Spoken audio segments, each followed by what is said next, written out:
Diane from Teach Pre-K, and I just wanted to drop one last video, my last day before I start school with kids. The kids are coming tomorrow, and I'm just getting ready to go. First thing I did was I completed my snack schedules for the year. We have families bring snack for the whole class each week. So that is done for my morning preschool class and for my afternoon pre-K class. Last week on Thursday, the other preschool teacher and I went through and we set all of our themes and letters for each week all the way through the end of the year. So I've got that filled out. I also will fill out what I want for dramatic play and blocks in the sensory bin, which letter we do each week. In blue, I have my snack families. This is the first week of school. I just have different people volunteer each day for this week. So that's all filled in. All the days off and breaks that we have are all filled in. Parent-teacher conferences, class pictures, everything is right here.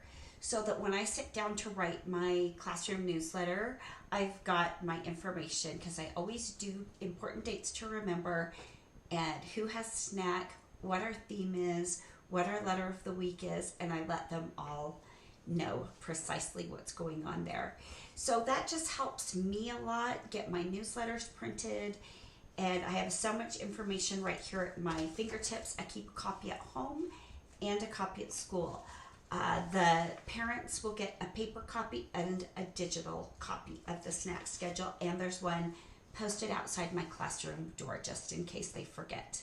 So I'm just kind of tying up loose ends. I'm thinking about what I need to put in the email that I send to them today. I'm going to send them their first weekly email with my newsletter, and I'm just, I know I forget everything. So I'm going to sit down and write a list of everything that they need so I can send them that email and send them my little lesson plan newsletter. I'm also thinking about my class. I did my birthday wall last week, so I really got to see the ages my kids are. I have a super duper young 3 to 4 year old class. So I call my 3 to 4s preschool, my 4 to 5s pre-K. So my preschool class, over half of them have birthdays that they turned 3 from the 31st of May until the end of August. So I will be starting with, I think, 3 2-year-olds, might be 4, and then I think we had at least 4 summer birthdays, so that's 7 or 8 kids out of 12 that are really young. So I'm thinking about my plan this week, which is really an introduction to the classroom, to myself, to each other, how we do everything from what we do when we first get in the classroom, what we do during our mini center time, how we clean up, how we go to the rug, what we're supposed to do when we get to the rug, the things that we'll do while we're on the rug, how we rotate through centers, how we play with the toys at free centers, how we use our materials like crayons and markers. So we'll be putting marker lids on. We play a little marker and lid match game. We'll be using our crayons the first day and making little first day crowns that are really great and cute. I just started that last year and I love it. The end of the week, we're going to revisit using the crayons again and make a little certificate that said I survived my first week of preschool or my first week of pre-K.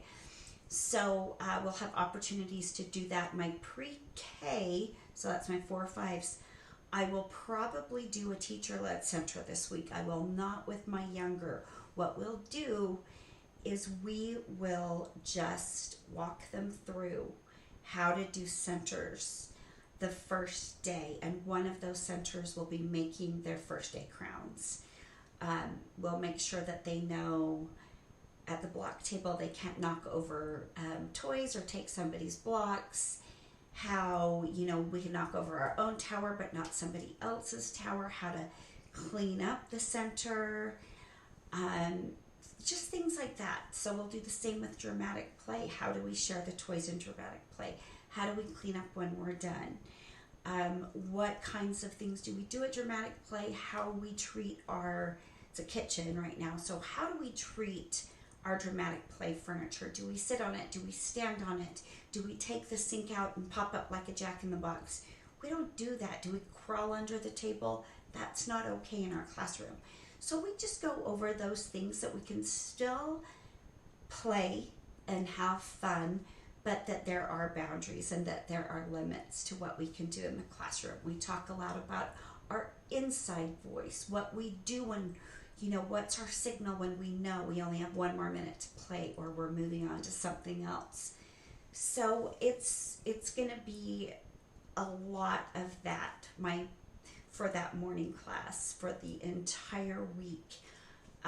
Then next week, depending on how they do, we'll have one person supervise all the free choice centers while one teacher does a teacher-led center with small groups.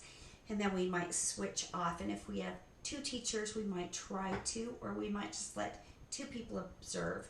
I also have a bathroom down the hall, so I want to make sure one teacher is free to take these kids who are barely potty trained to the bathroom.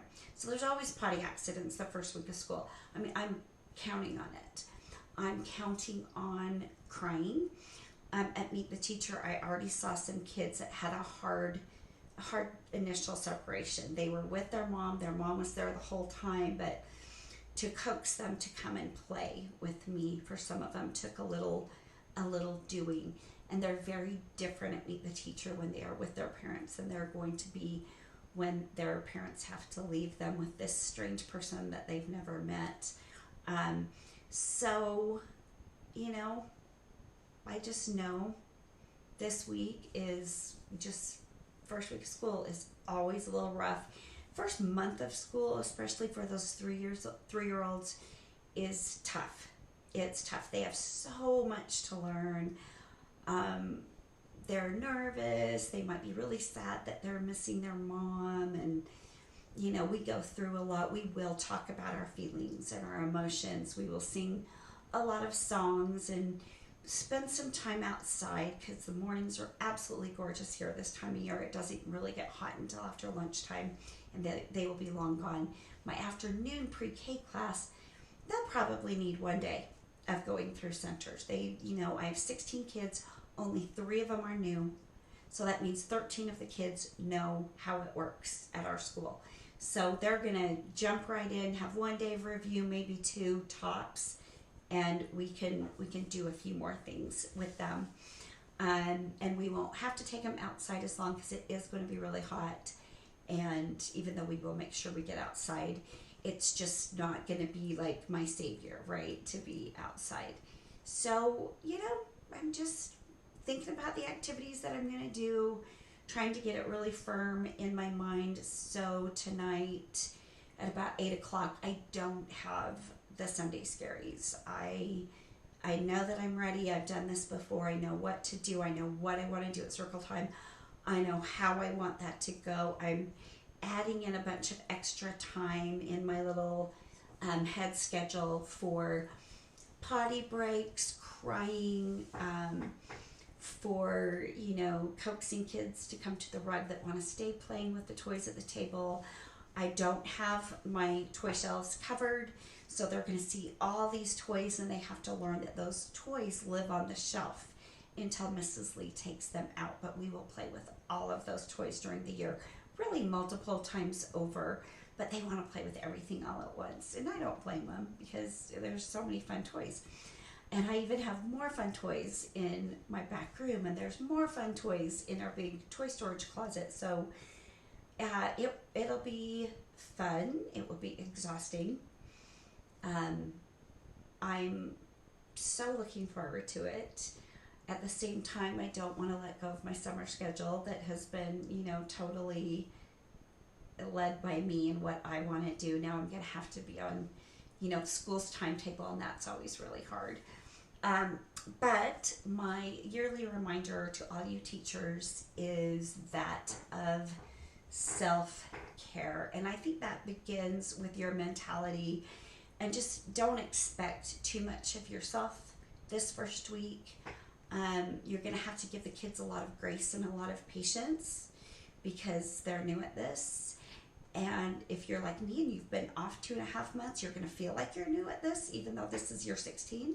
If you are a brand new teacher, you're really going to have to give yourself grace. So give yourself the patience and the love that you give those kids. Don't expect too much out of yourself. Don't stay too late. Get home, work your contract hours. That's it. Have your room clean, ready to go for the next day, and get out of there. And go do something nice for yourself, be it binging Netflix on your couch, taking a walk in your neighborhood, going to the gym, going to get pastries. I don't know, whatever you do for fun, do it. Take care of yourself this week because it's a hard transition for the kids and it's a hard transition for you too.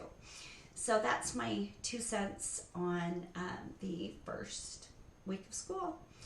But go over those procedures a million times, get it down, get the behaviors that you expect down, work into it next week as well, give them reminders after the weekend, and you will be golden for the rest of the year, I promise. If you give it the time it needs and deserves, you will be great. And please, if you need help with anything, you can always hit me up with a comment or a question, and I'm always here to help. Thanks.